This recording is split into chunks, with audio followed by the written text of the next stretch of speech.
À l'heure actuelle, 40% des étudiants qui s'inscrivent à l'Université du Québec en Outaouais, au début du bac, ce sont des étudiants dont les parents ne sont jamais allés à l'université.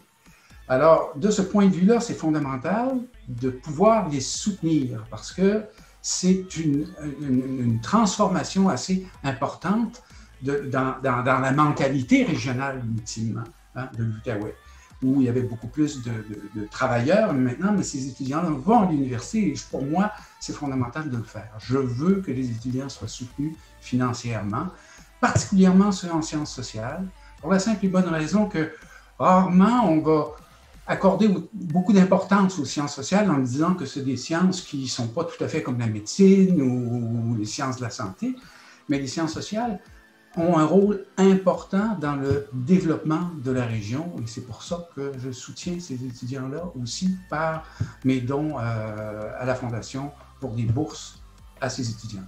L'UQO est un peu le parent pauvre du réseau des universités québécoises et je trouvais important que je contribue.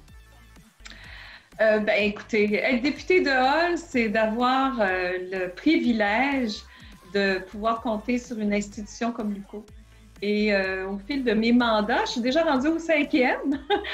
Au cours de mes mandats, j'ai eu l'occasion de travailler étroitement avec les recteurs, les quelques recteurs qui se sont succédés, et aussi à travailler au développement de l'université, d'aller à des soirées où on reconnaissait des étudiants de l'UQO. Il y a toutes sortes d'événements qui nous ramènent à l'UQO puisqu'elle est très importante pour notre communauté. Avoir une université dans notre milieu, c'est important pour le rayonnement de notre région, de notre ville. On fait juste penser à avoir maintenant la première cohorte de médecins qui sont formés ici. On en a grandement besoin dans le milieu de la santé. Moi, ma belle-fille, elle a fait son éducation pour devenir professeure d'art à l'UQO. Alors, c'était avantageux pour elle et ses parents parce qu'elle n'avait pas de pension à payer. Les coûts sont très raisonnables. La formation est formidable.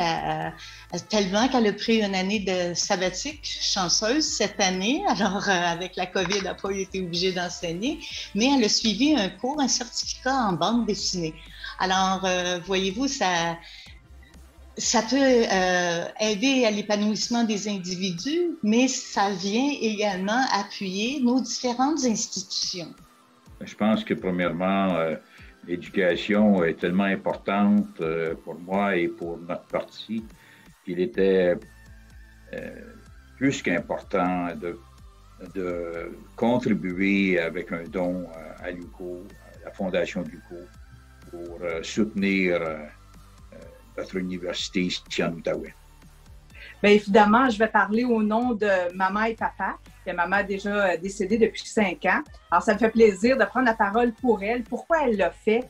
Bien sûr, maman, c'est une fille de la région. Hein. Elle est née à Hall.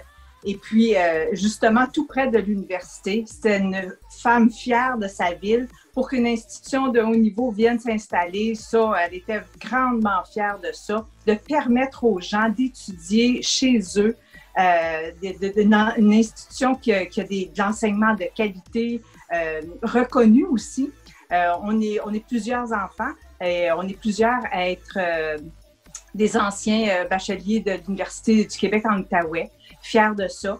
Elle avait aussi une grande préoccupation au niveau des femmes aussi.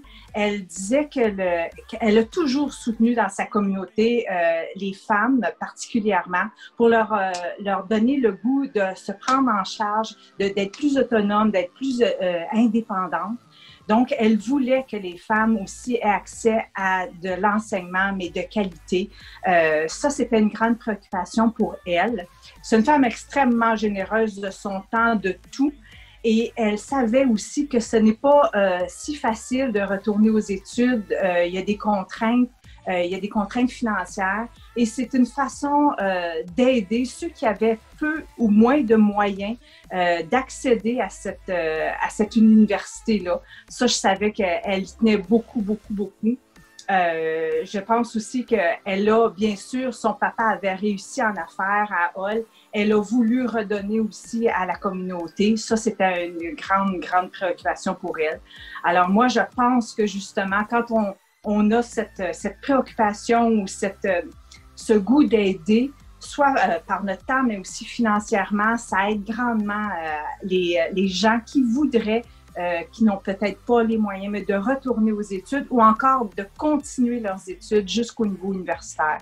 Alors, je pense que si elle avait été là pour vous le dire, elle aurait été très, très contente que plusieurs étudiants puissent bénéficier de bourses pour poursuivre.